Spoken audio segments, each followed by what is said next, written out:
यंका मदद की आवाज सुन के तेजी से मदद करने के लिए दौड़ता है और हेल्प हेल्प की आवाज जिस ओर से आ रही थी उस आवाज की ओर दौड़ने लगता है और एक गुफा तक पहुंचता है जहां पे उसको एक बड़ा स्पाइडर दिखता है। और अब मैं कहानी शुरू करता है तो लाइक सब्सक्राइब कर देना है और अगर गलती से मेरी आवाज थोड़ी बदली लग रही है तो मेरे गले में परेशानी है तो माफ कर देना है। और अब उस स्पाइडर को देख के यंका डर जाता है, यानी थोड़ा सा एकदम आश्चर्य हो जाता है और वो देखते हैं कि स्पाइडरमैन अबे साले यानी स्पाइडर ने उस व्यक्ति को पकड़ लिया है और उसका ध्यान भटकाने के लिए यंका उसकी ओर पत्थर फेंकता है जिससे वो मकड़ा और गुस्सा हो जाता है और यंका की ओर घुर्राता है। तो ये देख के यंका पीछे हटता है और एक मसाल से उसके ऊपर आक्रमण करता है जिससे स्पाइडर गुफा के अंदर भाग जाता है और वो आदमी बच जाता है। लेकिन जैसे ही आदमी को वो जाल से निकालता है तो यंका को बोलता है कि मेरे को तो तुमने बचा लिया लेकिन मैं तुमसे विनती करता हूँ प्लीज मेरे बेटे को भी बचा लो। उसको वो स्पाइडर ले गया और मैं कुछ नहीं कर पाया, मैं तुम्हारे जैसा कल्टीवेटर नहीं हूँ तो प्लीज मेरी मदद कर दो यंका। और ये सुन के तुरंत यंका गुफा की ओर भागता है और वो आदमी बोलता है मकड़े के जाल से बच के रहना। वो स्पाइडरमैन की तरह अपने जाल फेंक के लोगों का शिकार करता है और यंका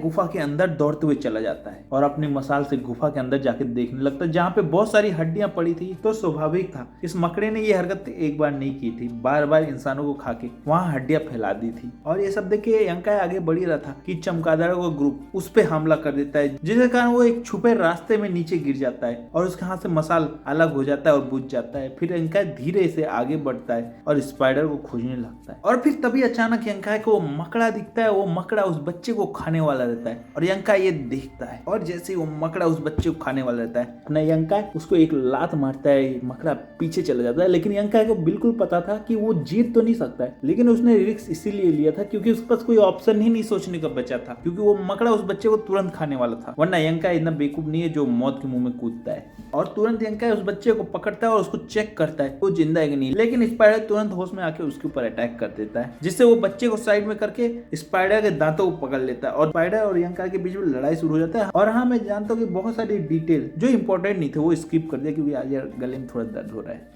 तो समझ लेना। और दोनों के बीच धक्का मुक्की चली रही थी। यंका के ऊपर स्पाइडर हावी होने लगी थी लेकिन अचानक से यंका अपने एक मुक्के से उसके चेहरे में मारता है जिससे वो मकड़ा उछल के फिर से पीछे चला जाता है लेकिन फिर दोबारा यंका के ऊपर अटैक करता है और अब मकड़ा स्पाइडरमैन की तरह अपने जालों से यंका के ऊपर अटैक करने लगता है और अब उसको पकड़ के फंसाना चाहता है या फिर किसी पत्थर के जरिए अपने जाल की मदद से उसको उस पत्थर से कुचलना चाहता है। और ये देख के यंका हर पत्थर को डॉज करता है और मकड़ी के वार से भी बचने की कोशिश करता है और अब किसी तरह यंका उसके जाल से और उसके जाल में फंसे हुए पत्थरों से बचने लगता है और पूरे गुफा के स्ट्रक्चर को एनालाइज करने लगता है ताकि उसको वो अपने फायदे के लिए उपयोग कर सके। और उसके पास समय कम था इसलिए वो अपनी गोल्डन बॉडी को एक्टिवेट करता है और एक जबरदस्त मुक्का स्पाइडर की ओर बढ़ाता है। लेकिन इससे पहले ही स्पाइडर का डंक उसके हाथ में गड़ जाता है और अब उस हाथ में पूरा डंक घुसने के कारण उससे खून तेजी से निकलने लगता है। लेकिन यंका दूसरे हाथ से उस डंक को ही तोड़ देता है और अपना हाथ स्पाइडर से बचा लेता है। लेकिन स्पाइडर का एक डंक तोड़ने में वो सफल हो जाता है। लेकिन यंका तभी देखता है कि वो डंक से बड़ा हुआ इतना गहरा चोट उसके हाथ का ठीक हो जाता है जैसे वहां पर कभी कोई चोट लगा ही नहीं था। और दूसरी तरफ वो मकड़ा दर्द के मारे चिल्लाने लगता है और यंका के ऊपर बहुत गुस्सा होने लगता है। और अब मकड़ा इतना गुस्सा हो गया कि यंका के ऊपर अंधाधुन अटैक करने लगा। इसका फायदा यंका उठा के उसके नीचे जाके उसका एक पैर तोड़ देता है जिसके कारण मकड़ा वहीं पर गिर जाता है और वो आगे नहीं बढ़ पाता है और यंका के ऊपर अटैक भी नहीं कर पाता है। और इसी मौके का फायदा उठा के यंका उसके सारे हाथ पैर तोड़ देता है और मकड़े को बिना हाथ पैर का कर देता है। और ये सब देख के और दर्द के मारे मकड़ा तुरंत अपने जाल की मदद से वो हवा में लटक जाता है और इसका फायदा उठा के यंका अपनी मसाल जो बुझ चुके थे उसमें आग लगाता है और सारे जालों में आग लगाने लगता है और उस मकड़े को जिंदा जला देता है। और अब आग के जलने से वो मकड़ा वहीं पे जल के मर जाता है। और ये सब देख के यंका चैन से सांस लेता है और बच्चे को चेक करता है तो उसको पता चलता है कि बच्चा जिंदा है और सही सलामत है और उसको लेके बाहर निकलने वाला रहता है। तभी पीछे से एक जाल आके उसको पकड़ लेता है और ये देख के यंका हैरान होता है। लेकिन हमको समझ में आता है कि वो मकड़ा तो मर गया था लेकिन उसका पार्टनर अब बदला लेने आ गया था जो यंका को अपनी ओर खींचता है और यंका तुरंत एक पत्थर के सहारे अपने आप को रोकता है लेकिन वो पत्थर ही टूट जाता है। और जैसे ही यंका उस मकड़ी के पास घिसटते हुए जाता है वो मकड़ा सीधा अपना एक डंक यंका के हार्ट पे गड़ा देता है लेकिन उसके हार्ट बच जाता है और यंका मौके का फायदा उठा साइड में पड़ा हुआ उसके पार्टनर का डंक उठाता है और अपना जाल काट के उसका आंख फोड़ देता है और उछल के उसके ऊपर बैठ जाता है और अपनी गोल्डन बॉडी को एक्टिवेट करके उसके ऊपर वार करने लगता है। और एक बार फिर से यंका को महसूस होता है कि उसका घाव घाव अपने आप ठीक हो रहा है। तो उसको तुरंत समझ में आ जाता है कि ये सब उसके गोल्डन बॉडी का कमाल है, चाहे उसको कितनी भी गहरी चोट लग जाए उसकी गोल्डन बॉडी सब ठीक कर देगी। और ये सब समझ के यंकाई बेफिक्र होके उस मकड़े के ऊपर अपने मुक्के बरसाने लगता है और इतने मुक्के खाने के बाद वो स्पाइडर शायद मर जाता है या फिर बेहोश होता है। तो हमको पता नहीं चलता है, इतना बस दिखाया जाता है। तो वो लड़के को उठा के गुफा के बाहर जाता है जहाँ पे उसका बाप उसका इंतजार कर रहा था, यानी बच्चे का, यंकाई का नहीं, जिसको देख के उसका बाप दौड़ के आता है। लेकिन वो देखता है कि वो बच्चा बेहोश है और उसके अंदर स्पाइडर और जहर है,